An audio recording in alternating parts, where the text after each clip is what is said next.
Hey everybody, hope you're all doing well. My name is Steven, and this is the Storytime channel. Today we have some malicious compliance stories, and our first story of the day is by Technical Viking. Cut my salary in half? Kiss your business goodbye. The cast: me, your storyteller of the moment, Chad, hiring CTO, Richard, CEO, brother of Chad, Big Bro, engineer coworker, Eddie, IT and desktop support guy. This takes place near the very beginning of my software engineering career back in 05 or 06. I'd just been let go from my previous place of employment due to me being compliant with directives I'd been given, although not maliciously, so that story wouldn't be appropriate here, sadly.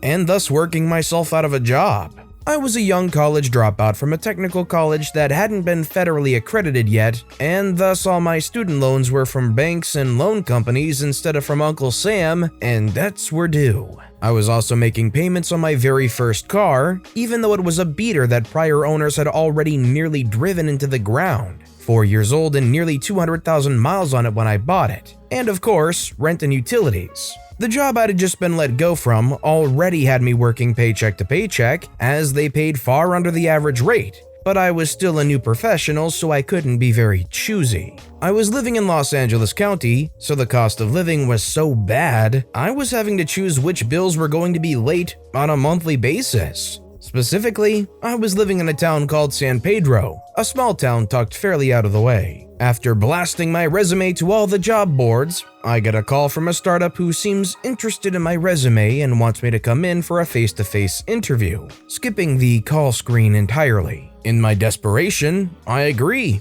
I'm given an address which is all the way up in Woodland Hills. I check the internet, 55-minute drive so long as there's no traffic. With traffic, it looks like the commute will be more like an hour and 45 minutes each way. I'm desperate though, and literally nobody else has reached out to me about my resume or responded to my applications, so I go to the interview. I arrive to a mostly empty office complex, maybe 6 or 7 other cars in a parking lot capable of holding at least 50. I go into the building mentioned in the address and call the phone number I was given to let them know I've arrived. Enter Chad. Chad comes to meet me and seems excited that I've come. He escorts me through the building to an office. Mind you, as far as I can see, we're the only 2 humans in the building. He gives me the pitch for the company, tells me he built the software being sold, but it's not scalable, and he needs someone who can rewrite it. After we go through the whole interview song and dance, he offers me the job on the spot. The pay is marginally higher than the last gig, so I figure gas would be covered for the commute. I agree, and we shake hands, as I'm going to be starting the next Monday. Red flags start appearing from the very first minute I arrive on Monday. First, I'm given a tour, which consists of the 14 by 14 foot office I'm going to be sharing with Chad, as well as another engineer who's going to be starting the following Monday. I'm not a fan of having someone able to look over my shoulder, it makes me nervous. I ask why each engineer's desk has 2 computers. Because the one you will be writing code on doesn't have internet access for security purposes. Note, this was pure paranoia. There was nothing about this software that required such tight security. We weren't doing any government contracts or anything of the sort. Then, I'm escorted clear across the building to meet with the CEO, Richard, the IT guy, Eddie, and the sales and support team. I'm told that half of the team is supporting the existing version of the application. 2 people are selling the existing version to new clients, or trying to, and 1 person is explicitly tasked with selling the new version, the one I haven't even started on yet. I'm still young and dumb at this point, but even I know this means the salesperson is probably giving out a date when the customer should expect their purchase to be filled. It's a good thing you started when we did. We've been telling customers it'll be ready in June. Did I mention all this was happening in February? Apparently I've agreed to rewrite, test, and package an entire application I've never seen before in approximately 4 months. So, tour being done, I sit down and get to work. After jumping through a bunch of hoops of getting the software I preferred downloaded onto the actual work machine, as well as the code, I set about reviewing code so horrific, I've not seen anything like it since, and there isn't a single comment in the entire thing. Before I can ask a single question of the CTO, however, he tells me he's headed to downtown LA to scalp his tickets to the Lakers game and that he'll see me tomorrow. So now I'm alone in the office with this abomination, a machine that's been hamstrung to heck and back, and the only thing I've got to console me is the fact that at least I'm employed again. Fast forward a week, I've documented the bulk of the code, because there wasn't any, and the boss and I do not get along. He's mad because I've not written any substantial code, and I'm frustrated because I'm trying to understand a lot of what specific code is trying to do, and he's routinely leaving around noon to go sell us tickets for Lakers games, or just not in the office because he's chatting with someone else. When he is in the office, I show him my documentation and try to get him to verify it or describe the purpose of the code where all I can say is, "What?" By the end of the week, I've covered about 30% of the project in a wiki-like document, and I've taken to leaving after sunset so I can A. get more done, B. have a shorter commute, and C. drive when my car isn't an oven. The AC didn't work. I've barely managed to convince the CTO that what I'm doing is necessary, so the engineer starting the next Monday doesn't have to do anywhere near the same crap I've got, which would make us a more efficient team. Monday arrives and in comes Big Bro. I call him this because he was such a much more experienced engineer than I was. We spend the first day with him getting set up, then us reviewing what I've documented. He manages to answer some questions the CTO never did, just because he is that much better, and I start to feel more confident. Over the next weeks, Big Bro took me under his wing as an engineer, teaching me best practices, standards, and where my plans were good and where they could be better. If it hadn't been for him, I'd have gone insane.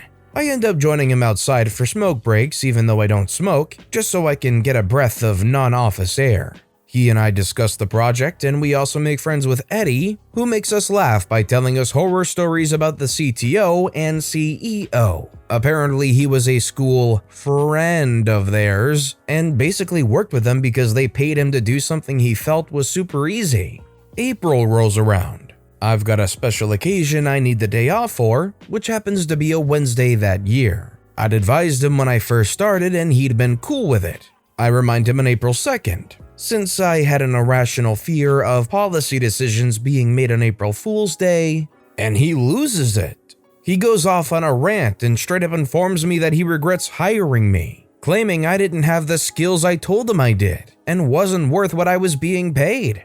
We're definitely not halfway done, more like 1/3, and it's already been decided that June is a lost cause and that we're shooting for August now. That habit I started before, of leaving after the sun went down, yeah, that never stopped. I was arriving at 9 a.m. every day and leaving around 10 p.m. every night, trying my best. Big Bro was the same, and Eddie would stay late with us just because we liked hanging out together. So it should be understandable that I was very close to losing it right back at him. In a strained yet diplomatic voice, I told him that if he put in the same amount of work to help us as we put in to rewrite his code, we'd probably be a lot closer to done than we were, especially given the 12-hour days. He was not a fan of that and switched to straight up yelling, blaming us for the lost sales and refunds due to the delays, and that the only way he'd get off our backs was by getting the project done. This entire time, Big Bro is just sitting there and says nothing to back me up. Chad then left the office for a bit, and I just declared I was taking my lunch and would be back in an hour. I felt frustrated by Chad and betrayed by Big Bro, who I felt, rightly or not, should have had my back since we were in the same boat. When we were both back in the office, he apologized for yelling and told me that since he agreed when I was hired, I could have my day off. Cool. I apologized too, although not for anything specific. I just didn't want to talk to him anymore and figured that was the fastest way to end the conversation. Fast forward to June and the opportunity for malicious compliance. Over the last 2 months, Chad has been getting worse and worse. He's yelling nearly every day and still leaving early too. Big Bro and Eddie are also feeling the pain. Nobody is safe from his ego. The smoke breaks and afternoon/evening portion of our day are when we're most productive, as nobody can focus until Chad leaves. The first Monday in June rolls around, and Chad invites me to go on a walk outside for a one-on-one meeting. I figured I'm being fired. At this point, we've had to refactor the rewrite almost entirely due to missing a critical chunk of functionality, and we're still only 60% done. August release is looking less and less sure. Chad informs me that he's hired a third engineer, but in order to stay in the budget to pay him, he's cutting my salary in half. I stop on the spot and just give him a blank look. "Are you serious?" I ask. "I'm barely able to pay for my bills and the gas required to commute here as it is. If you cut my salary at all, I won't be able to afford to live." At this point, the idea of cutting my productivity to help ramp up a new engineer so he can help us meet the deadline doesn't even occur to me. Although in hindsight, that would have also been a pretty major issue. Chad brushes me off. "That's not my problem. The fact that you missed one deadline and look like you're gonna miss another is. If you've got a problem with that, you're more than welcome to go find another job. The new guy starts in 2 weeks. And with that, he walks inside. I'd just been told that I had 2 weeks left of job at my current salary. Cool. So that day I do something I hadn't done since I first started.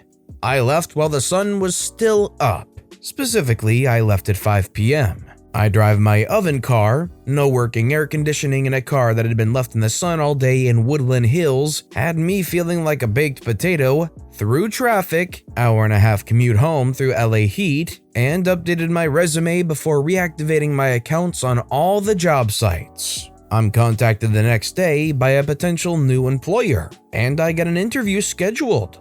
I decide to tell Big Bro about the new opportunity, and he hits me with the news that he lets me know just how small the world we live in. I say, "Hey Big Bro, just for your information, I've started looking for a new job. I've already got an interview lined up." Big Bro says, "Really? Where?" I say, "Over at company." He says, "Wow, that's where I worked before I came here. That place is pretty awesome, and I left there on pretty good terms. I know the CTO there. Go ahead and use me as a reference." Me skeptical, "Really? Okay." Turns out, Big Bro was true to his word, and the CTO and I even talked about Big Bro during the interview. Apparently they'd already talked about me, and Big Bro had been the ultimate hype man, confirming everything I said about why I was looking for a new job and everything. All goes well, and I'm electronically signing an offer letter that Friday afternoon. Chad had already left for the day, so there was nobody to look over my shoulder as I used the work computer that had internet access to get this done. At the new job, the commute is cut by more than half and comes with a pretty significant raise. I tell Big Bro and Eddie on the last smoke break, I still don't smoke, that I'm done and I found something new. Oddly enough, they both smile and just wish me luck. No hard feelings, hope we stay in touch. Odd, but I'd stopped really caring about anything related to that job, so I paid it no mind. I went back inside, packed up my stuff into my backpack, and walked to the CEO's office. "Hey Richard, got a minute?" Richard says, "Hey OP, what's up?" "Just wanted to let you know that I found a new job, so I'm moving on." "Really? Why? We need you." "You guys decided it was cool to cut my salary to a point where I couldn't afford to live. Chad said if I didn't like it, I should be looking for something new, so I did." Richard, looking defeated, "Well, when's your last day?" "Today." Richard, now pissed, "We need you here to train the new guy who starts soon." "Hey, I had to train myself and, to an extent, Big Bro when he first started. The new guy should be able to as well." And with that, I left for greener pastures. The unexpectedly huge fallout. 4 months later, Big Bro texts me to ask how things are going. I tell him things are great, and we schedule a lunchtime call because apparently things have gone sideways in a huge way. Part 1. Apparently Chad came in on Monday almost violently angry and demands Eddie re-image my work machine first thing in the morning, which erases everything I'd left on there. Big Bro comes in an hour later, and he and Chad discuss the new timeline for the project. Somewhere in there, apparently Big Bro asks Chad to log into the admin account on my old work machine so he can pull the documents I'd accumulated about the planned architecture, the existing code, meeting notes, etc. Chad answers by apparently punching a hole in the wall and leaving for the day. probably to go to the hospital to deal with his hand. At 10:30 in the morning, Big Bro then spends the rest of that week ostensibly working on recreating the documentation from scratch. Part 2, when I asked how the new guy handled the new documentation, Big Bro laughed and told me there was never any documentation. Apparently, he and Eddie had become really good friends in the months we worked there, to the point where they'd become roommates about a month before I left. More than that though, they'd decided to start a freelance/consulting business together and only had to decide on when to make that their full-time jobs. Neither of them liked Chad much and wanted to make their departure hurt as much as possible. So they decided to make Big Bro's last day the day before the new guy starts. And Eddie would quit shortly afterward, sticking around just long enough to watch the bomb go off. Did I mention Big Bro never told Chad he was quitting? Yeah, he just didn't show up that Monday. He had, however, emailed that documentation he'd spent a week writing to Chad. Turns out he wasn't documenting the code at all. He'd spent a week writing a letter explaining in excruciating detail why Chad was such a bad boss, and he'd emailed it to everyone in the company. I asked if he still had it so I could read it, and he sent it to me after the call. Thankfully, like the big helper he was, Eddie had ensured that the new guy's email was set up and in the proper groups before the email was sent. So the guy's first email in the company was a novella about the kind of person he agreed to work for. Apparently, Chad thought it was appropriate to take his frustration out on the new guy who'd already read a significant portion of the email before Chad shoved him away from his desk and deleted it.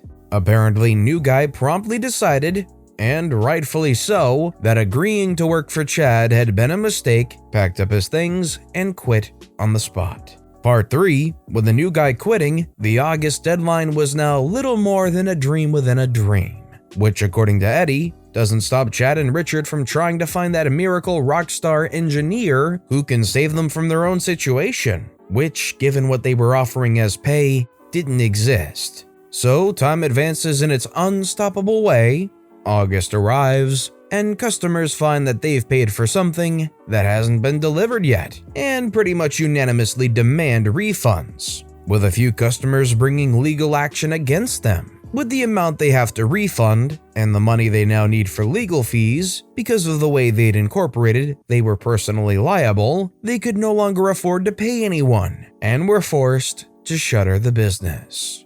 So let me ask you guys, if you're trying to land a job and a job finally does reach out to you and they end up skipping the initial call screen entirely and asking you to go straight to face-to-face interview, is that too much of a red flag for you to keep going further with it? Or would you be willing to go to the interview and see how it goes? Let me know in the comments down below. I'd just say that I've had similar things in the past and it ended up being pretty scammy, so I'd like to hear your guys' thoughts. But with that being said, that's all the time we have for today. If you enjoyed the video, please consider giving it a like, and if you haven't, subscribe and turn notifications on so you'll never miss an upcoming video. No matter what you do, whether it's just viewing the video, liking, subscribing, turning notifications on, I appreciate the heck out of it. Every little thing that you do helps the channel grow that much more, and I can't thank you enough for it. So until next time, I hope you all have a wonderful day, and I'll be right here next time on the Storytime channel.